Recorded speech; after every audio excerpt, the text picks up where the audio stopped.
Gimana kabar kamu, Evi? Alhamdulillah baik, Bu. Alhamdulillah, ada yang bisa saya bantu? Saya ada sedikit masalah, Bu. Jadi saya datang ke sini untuk konseling sama Ibu. Baik, sebelumnya Ibu boleh bertanya, Evi datang ke sini atas kemauan Evi sendiri atau ada yang menyarankan Evi? Untuk saya datang ke sini atas kemauan saya sendiri, Bu. Wah, bagus ya. Sebelumnya Evi sudah pernah melakukan konseling? Belum pernah, Bu. Ini pertama kalinya saya melaksanakan konseling. Jadi begini, Evi, konseling ini adalah salah satu layanan di mana ini bertujuan untuk membantu para siswa yang menghadapi permasalahan yang bingung untuk harus berbuat apa dengan situasi dan kondisi yang sedang dialaminya. Kemudian siswa juga akan bingung membuat keputusannya seperti apa, sehingga konseling ini perlu dilakukan untuk membantu kalian agar kalian dapat menentukan apa yang akan kalian lakukan dan mengambil keputusan tersebut. Bagaimana, Evi, sudah mengerti? Sudah paham, Bu. Jadi peran Ibu di sini sebagai guru BK mewadahi kalian untuk bercerita kepada kami, di mana kami juga akan membantu Evi untuk dapat memecahkan permasalahan yang sedang Evi hadapi, dan juga Ibu harap Evi dapat berperan aktif untuk bercerita dari latar belakang permasalahan yang sedang Evi rasakan saat ini. Baik, Bu. Saya akan berusaha buat selalu aktif berperan menceritakan masalah saya, tetapi saya rasa ada rasa takut untuk menyampaikan permasalahan saya. Takutnya ada orang lain yang mengetahui dari konseling ini. Jadi begini, Evi, di dalam konseling ini kamu tidak perlu takut untuk ada yang mengetahui permasalahan yang sedang kamu alami yang kamu ceritakan kepada Ibu. Jadi insya Allah cerita yang kamu diceritakan di sini akan menjadi rahasia kita berdua, karena dalam konseling ini memiliki kode etik, di mana kode etik itu memiliki asas kerahasiaan. Jadi tidak perlu khawatir permasalahan Evi akan terdengar ke pihak lain selain kita berdua. Oh, begitu ya, Bu. Jadi dengan begitu saya lebih leluasa untuk menceritakan permasalahan saya yang saya alami.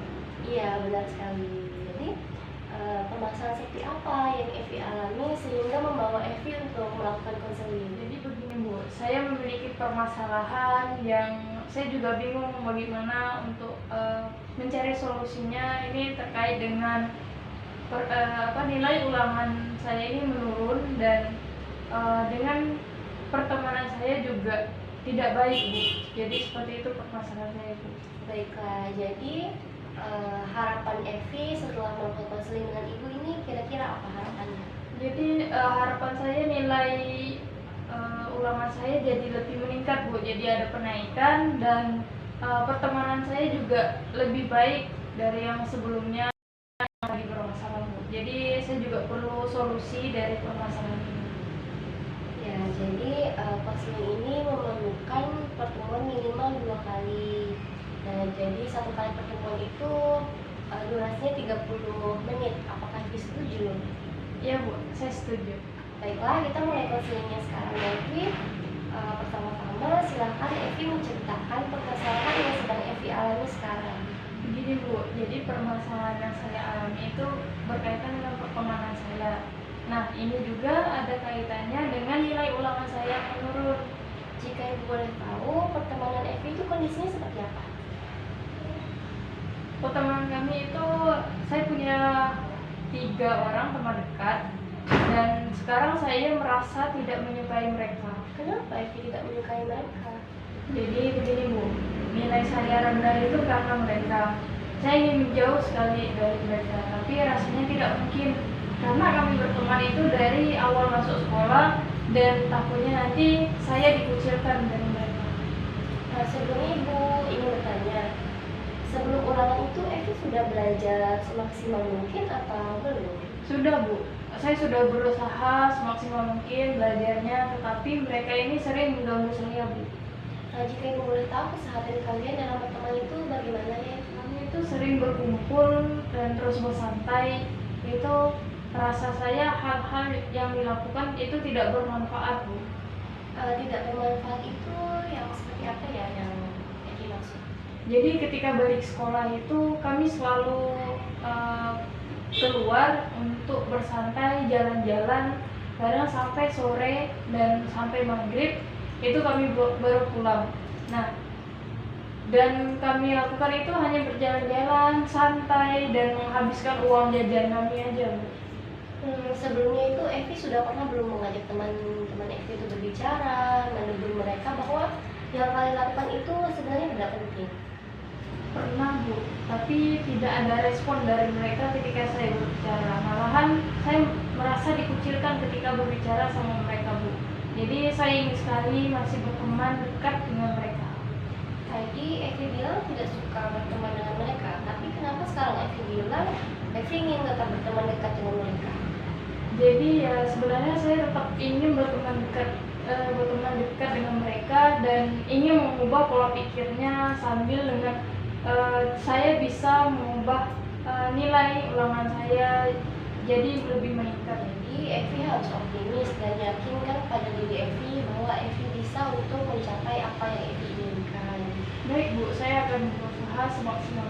Jadi Evi tidak suka dengan pola pertemanan Evi yang mana pola pertemanan itu membuat nilai ulangan Evi menurun.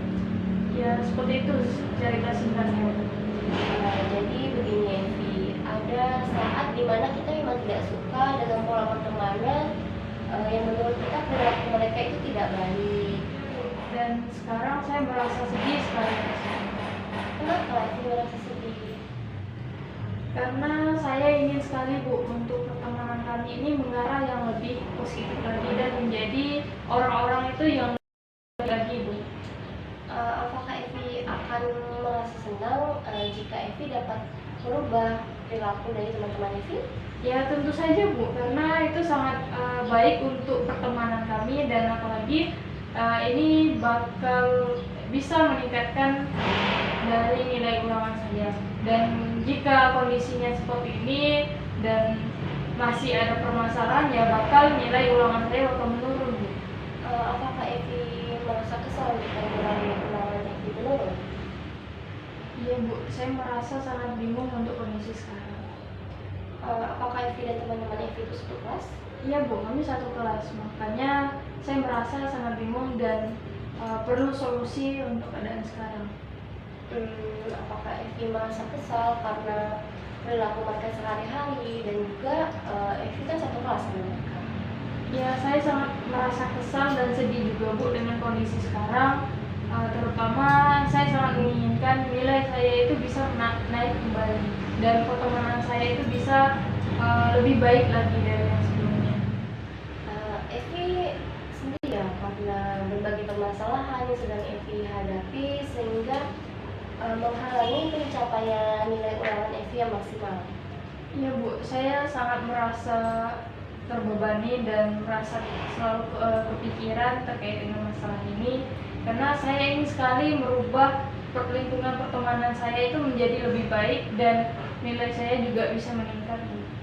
Berarti Evi juga sedih nih kalau nilai ulangan Evi tidak maksimal.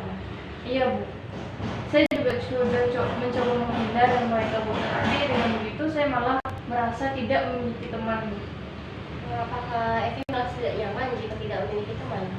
Ya, saya merasa tidak nyaman, Bu, karena sudah terbiasa memiliki teman dan dari awal juga sudah punya teman dekat dan sekarang ingin merubah sifat mereka dan bisa merubah juga nilai ulangan saya lebih meningkat, Bu. Jadi Evi merasa kecewa ya jika tidak berteman dengan mereka? Ya, saya merasa kecewa. Evi merasa sedih ya nilai ulangan Evi jauh di bawah dari mereka? Iya, Bu, saya merasa kecewa dan yang pertemanan ini membuat nilai saya itu menurun. Ya, Ibu paham. Apakah Evi merasa putus asa karena Evi tidak tahu harus berbuat apa dan juga mengenai pertemanan dan juga nilai ulangan Evi yang rendah? Sebenarnya saya ingin sekali memberitahukan mereka bahwa saya ini sudah jarang belajar karena pengaruh dari pertemanan juga dan nilai saya itu menurun dan ingin juga merubah pola pikir dari mereka supaya lebih menjadikan pertemanan ini menjadi lebih positif. Barusan Evi bilang Evi ingin memberitahukan teman-teman Evi nilai Evi yang rendah, kemudian Evi malas belajar, tapi Evi ingin nilai yang Ya, saya sudah berusaha semaksimal mungkin untuk belajar lebih giat lagi, Bu. Dan saya juga sudah berusaha untuk memberitahukan ke mereka untuk bisa berubah menjadi yang lebih baik lagi, Bu. Seperti itu. Apakah Evi merasa Evi belum bisa maksimal untuk dalam memecahkan permasalahan ini? Iya, Bu, karena saya sudah merasa marah pada diri saya sendiri karena tidak tahu harus berbuat apa lagi. Evi merasa sedih ya karena tidak tahu harus berbuat seperti apa dalam seperti ini. Ya, benar sekali, Bu. Tidak bisa terus-menerus diam seperti ini, Bu.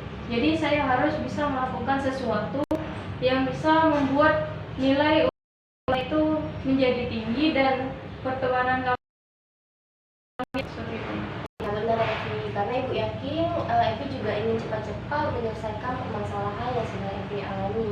Iya, Bu, saya ingin cepat sekali menyelesaikan permasalahan yang ada ini. Wah, jika begitu kita menetapkan tujuan yang akan dicapai oleh Evi terlebih dahulu. Kemudian dalam menetapkan tujuan ini, Evi harus mempertimbangkan siapa saja yang harus dilibatkan dalam upaya mencapai tujuan yang sudah ditetapkan oleh Evi. Kemudian apa saja yang akan Evi lakukan dan siapa saja yang terlibat dalam permasalahan ini. Jadi untuk yang terlibat dalam permasalahan ini itu seperti saya sendiri dan terus teman-teman saya. Adapun bentuknya itu dari belajar saya, Bu. Lalu apa yang akan Evi lakukan untuk menghadapi ketidakmampuan Evi untuk mencapai nilai Evi yang tinggi dan membuat teman-teman Evi bisa berubah? Tentu saja saya berusaha semaksimal mungkin supaya saya bisa berubah menjadi lebih baik. Rencana yang bagus ya Evi. Tapi ada satu hal yang paling penting yang perlu Evi ketahui. Saya tidak pandai berbicara dan menasihati teman-teman saya, Bu. Jadi membuat saya menjadi malas untuk belajar dan karena pengaruh juga dari lingkungan saya, Bu. Jadi Evi kesulitan dalam berbicara pada teman Evi. Nah, pertama itu Evi harus mulai mencoba untuk berbicara. Yang kedua, Evi harus menghindari rasa malas belajar karena lingkungan tersebut. Saya akan mencobanya. Lalu bagaimana cara menghindari rasa malas yang ada pada lingkungan? Sebenarnya mau sebaik apapun lingkungannya itu, jika kamu tidak bisa melawan rasa malasnya sendiri, kamu akan tetap merasa malas. Karena semua itu bergantung pada diri kamu sendiri. Bagaimana kamu bersikap, bertingkah laku. Jadi kitalah yang dapat menentukan semuanya, bukan lingkungan. Apakah Evi mengerti? Iya, Bu. Nah, kemudian apakah Evi sudah tahu bagaimana kondisi yang tepat ketika untuk menasihati teman-teman Evi dan cara menasihati dengan kalimat yang lembut namun tegas agar tersampaikan pada teman Evi dan mereka dapat berubah? Ya, saya mencoba untuk mengadakan pertemuan ataupun mengajak mereka santai sambil berbicara ataupun berbincang dengan mereka, Bu. Evi juga harus menetapkan standar berapa banyak respon dan dari apa yang Evi sampaikan tersebut. Saya akan mencobanya. Baiklah, sekarang coba Evi tetapkan terlebih dahulu apa yang akan Evi capai dari hasil konseling kita.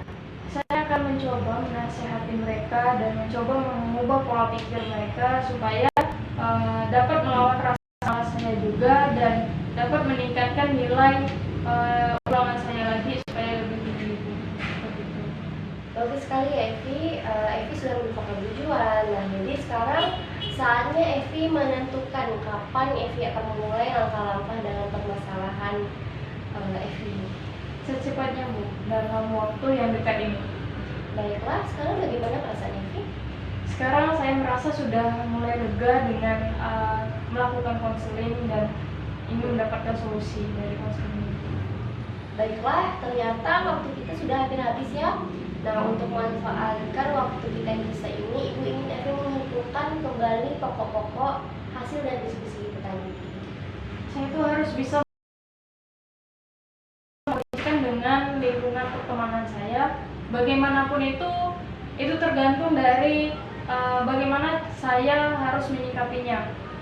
Nah, dengan begitu saya akan dapat mengubah lingkungan pertemanan saya menjadi lebih baik dan meningkatkan nilai ulangan saya itu supaya lebih tinggi. Bagus ya, ternyata Evi sudah paham. Baiklah, Ibu akan memberikan tugas pada Evi. Nah, jadi Evi harus bisa tegas dengan teman-teman Evi ketika mereka tidak mau mendengarkan nasihat dari Evi, dan juga Evi harus memahami situasi dan kondisi lingkungan dengan baik. Baik Bu, saya akan berusaha. Nah, jadi Ibu akan memberikan catatan Ibu kepada Evi yang berguna sebagai pengingat dan dapat dijadikan sebagai kontrol untuk mengetahui kemajuan Evi. Oke, baik Bu, terima kasih. Jika Evi tidak keberatan, kita akan bertemu di hari dan jam yang sama di minggu depan untuk membicarakan hal-hal apa saja yang sudah Evi lakukan. Bagaimana, apakah tidak keberatan? Baik Bu, saya tidak keberatan. Baiklah, saya izin pamit aja dulu Bu. Baik, Ibu langsung cukupkan aja ya sampai di sini. Sampai bertemu minggu depan ya, Evi. Ya baik Bu, terima kasih banyak ya Bu. Ya. Assalamualaikum. Waalaikumsalam warahmatullahi wabarakatuh.